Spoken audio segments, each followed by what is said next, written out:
Kendrick Lamar has just performed his halftime show performance at Super Bowl 59. This was a very anticipated performance for the entire community just because of the run that Kendrick Lamar has been on and the continuance of this crazy victory lap. And the rumors were true. Kendrick did perform Not Like Us and much more. So we're going to get into all of that. We're going to give you guys our first thoughts and reaction to this legendary halftime performance. So make sure to smash that subscribe button to stay tuned with more hip-hop content. And I am so happy right now as a music fan, as a Kendrick Lamar fan, as a hip-hop fan. What does this mean to you, bro? What does it mean to me?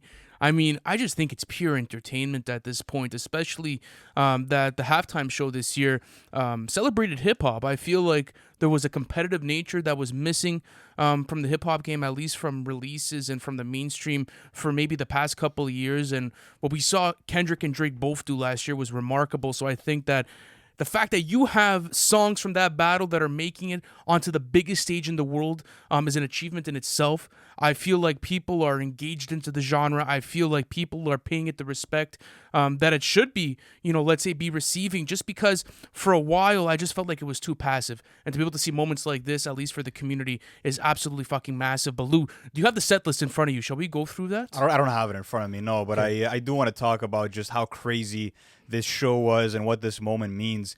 It's wild to me because I'm just thinking about how all of this started and how it all dates back to First Person Shooter, and one of the most iconic lines from that song being big as the Super Bowl. Like, that's what got us here. Yeah, that crazy. Is what fucks with my head, is that, it was just a tornado of events that followed, and now we finally made it here. And I think that this is a celebration for hip-hop just because, obviously, we had other hip-hop-centric halftime shows before, looking at what Dr. Dre did, but it was very different, right? Like, that was brought together and marketed through Dr. Dre being there, Eminem being there, Kendrick himself being there, but this was really Kendrick's show. If you really think about it, it's rare to have a halftime performance with like very few guests, and the only guest that you got was SZA, as expected. They performed all the stars. Samuel L. Jackson as and well. Luther. Yeah, we got to talk about Samuel L. Jackson because that is a genius reference back to Uncle Sam, which has been a huge theme for Kendrick's music, going all the way back to Wesley's Theory on To Pimp a Butterfly, and he absolutely killed it. Added a cinematic feel to it all, but let's talk about Not Like Us in that performance, bro. Yeah, let's get into that, right? Because that was a massive topic of conversation, and there were rumors that he was going to perform it. Obviously, there's something sensitive going on legally that maybe didn't permit them to play it, but after the Grammys last week, we knew that it was going to be played. They're allowed to play whatever the fuck they want, and it was going to happen regardless. Just to keep you guys updated with what was played, Lou, I'm going to go through the set list for everyone. So you had the GNX preview song, which was, I guess right now the running title is Bodies at this point. Some people also refer to it as Tiramisu. We'll see what happens with that. Then after that, you got Squabble Up. That was a song off of GNS. You get Humble. You get DNA, Euphoria, Man at the Garden, Peekaboo.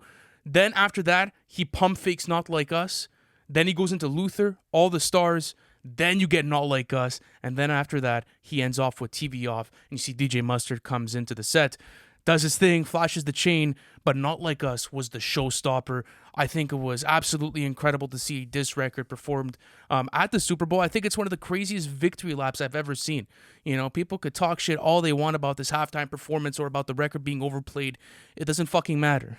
It doesn't matter. Going back, okay, let's say I would have told you this would have happened at the beginning of the battle last year.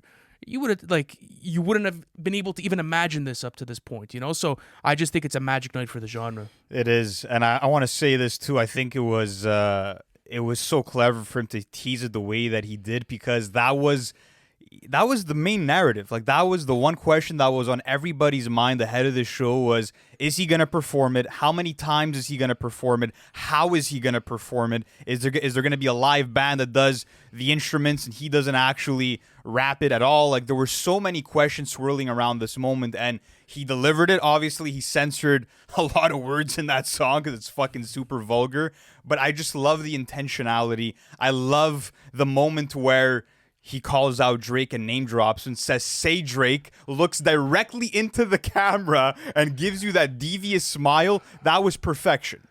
Like that It was that well was coordinated. I also want to so say well this. done. Dave Free, PG Line, the entire crew, the whole setup and the set was beautiful. You had like the triangle, then after that you had like the X shape, you had the circle. Like it was cool to see that It was the PlayStation buttons. It was the PlayStation buttons, and the light show was fantastic. The choreography from the entire team and the dance team too was so well done and was so well in sync with everything. Like it was a top-notch night. It was one of the craziest sets I've seen in a long time. Yeah, no, it was definitely up there, and I love how all of their outfits, the dancers had like the red, the white, and the blue to make up the American flag. That was a really nice cool. touch. And yeah, going back to Not Like Us, when he was pump faking it, he even had the balls to say, "I want to perform their favorite song, but you know they love to sue." Like he's just playing into all the narratives. He gives no fucks, bro. He's running all the way with this victory lap. And before you said it's one of the best victory laps we've ever seen, I think it is the best victory lap we've ever seen. I mean, it doesn't get bigger than this. Getting a #1 album to follow, a #1 hit record.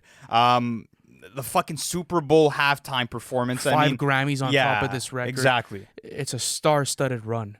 It really is. Generational run. People could have their conversations, whether they like GNX or not. I don't give a fuck. People could talk about, again, is it overplayed? Is it over this? No.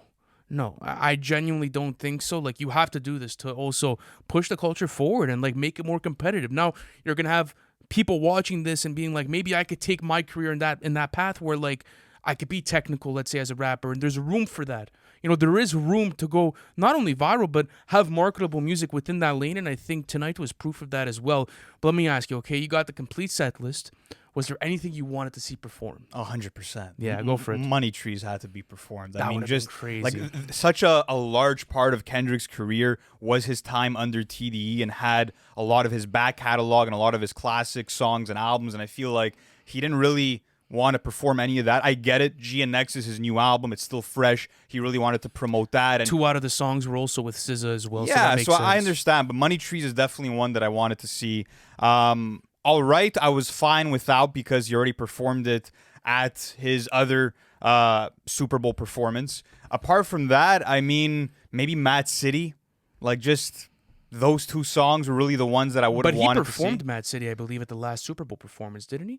Maybe he did. Maybe you're right. I'm I not don't sure, remember guys. that Correct one. me in the comment section, but I also believe that he did All Right. I remember that being performed at the last I performance. said that, yeah. So I would have liked to seen that performed because obviously it's a staple within his catalog.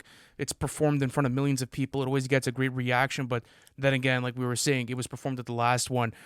Is there anything else you want to talk about before we get off tonight? For sure, there's a couple things. I mean, I'm going to save my last question for the end because that's a big question everyone has right now. But what I'll ask you before that is, what does this mean for Kendrick Lamar and his legacy, bro? Like this is legendary. Like I said, you can count on one hand how many hip hop artists have performed on this stage, bro. Yeah, it's crazy. It doesn't take away from the fact that he's always been my favorite artist. I've always had a deep appreciation for his music and the competitive standings that we've built through podcast material. We've both agreed on the fact that he's top 10 in the game. He's top 10 forever. I just think that if he continues this run, especially that he's already done maybe like a good 13 years of, really going out, putting out bodies of work, touring, doing his thing. If this is what the next stretch looks like, that's fucking dangerous. Mm-hmm. That's really dangerous. He's taking his music to completely different heights. It's done in different ways every single time. And let's see what happens. I think he did a great thing tonight, and I think it's forever going to go down. But let me ask you another question about legacy, okay? So if this does continue, do you ever see him moving into your #1 spot? I think he's on pace for it. I've said that before. Like right now, who I think is the greatest of all time is Nas, but with Kendrick having one of the most consistent discographies in hip-hop history and making a new album with a new concept, a new feeling, a new type of energy every single time, it's becoming very short, that list of people that have a discography that compares, that have the impact that compares, that have the accolades that compare. He is checking every single box for me, and the one that's sort of missing and that will take time. Actually, there's 2 of them, right? It's longevity. Yeah, 'cause you how gotta will he see. be able to age as a rapper? And then the influence. What will the influence be, like sonically and musically, for other rappers to come? Well, which I think you're seeing the we're greatest. already seeing it. Well, you're seeing it right now, right? 2024, what happened? People got competitive again. Yeah. It sparked a whole new life for the genre.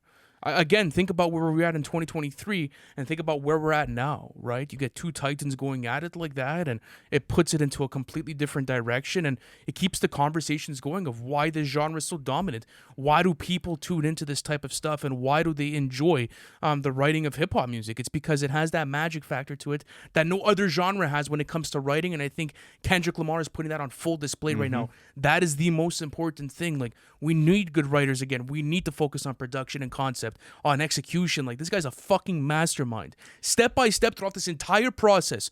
Okay, this is my take. Since the month of March, since the verse on Like That has dropped, every single fucking move that this guy has done has been absolutely flawless. Flawless. And he has not spoken a single fucking word. Nothing. It has all been through the art, and it has all been through the performances. So therefore, where's the room in error? There isn't. There isn't any room in it. There's nothing. What's funny is that, like, you can't even say that a single lyric, a single line has aged poorly. Everything has been prophetic. Okay, but from beginning to end. You're absolutely fucking right. Look at a song like Euphoria that was dropped tonight, right? You and I had criticisms on the song when it first dropped. But then we were wrong, because as the record started to age and as the prophecy started to fucking start forming throughout the writing of that song, it was prophetic. You know, like it called the future. It called everything that would happen throughout this entire fucking battle, even up to tonight. That's what's crazy about it. But as was Like That, as was, Meet the Grahams, as was 616 in LA, etc. Like, everything, like you said, in terms of strategy, it's been a masterclass. In terms of music, it's been masterful. One of the best years a rapper's ever had in hip-hop history. But last question for you is going to be this. Let's do it. Then I'll give my take. There was massive rumor that came out about there being a huge surprise for the Super Bowl, or maybe around the time of the Super Bowl. Obviously, as of right now, there has been no surprise announced. Do you think something still comes? And if so, what do you think it could be? How funny would it be if, like, we released this video and then 10 minutes after release, GNX Deluxe? Could happen. Yeah, could fucking happen. That's how. But I want to say this: even throughout the battle and up to this point, it's been so unpredictable, right? It was probably just a rumor. It was probably something that was getting going in the community. I mean, you could say that Samuel L. Jackson was a huge surprise. That was a surprise for me within this, and seeing him narrate the entire thing. Not like us being played and the way that it was done. Not a surprise. It wasn't a surprise, but I mean, like, people are on the fence about it. So, I don't know. Let's see what happens. I think that the run doesn't stop here, though. He has all the momentum in the world, and when you have that type of momentum, you just continue. Yeah. And you see where it takes you, and listen, we'll see what happens from now on. But how about you? I mean, you're right. It's been unpredictable all the way down to GNX being a surprise album.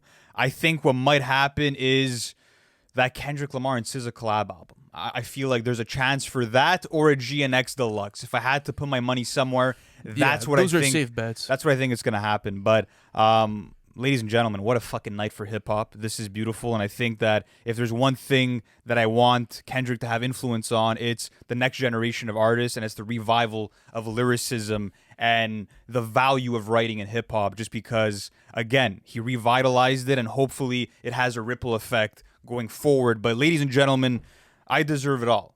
He said it on Man of the Garden. He wasn't fucking around. He was not. He really deserves it all, bro. He deserves all the fucking praise. He absolutely Not even does. to Glaze or whatever the case may be. No, fuck it. We've given him a lot of credit this episode, but come on. Call a spade a spade. Yeah, you have to. He's got his chip, and no one could say else, otherwise. So, with that being said, ladies and gentlemen, how did you feel about Kendrick Lamar's halftime performance? Did you guys like the set list? Should he have performed something that wasn't there? Let me know in the comments section. Thank you so much for watching until the end, and we'll catch you in the next one. Peace.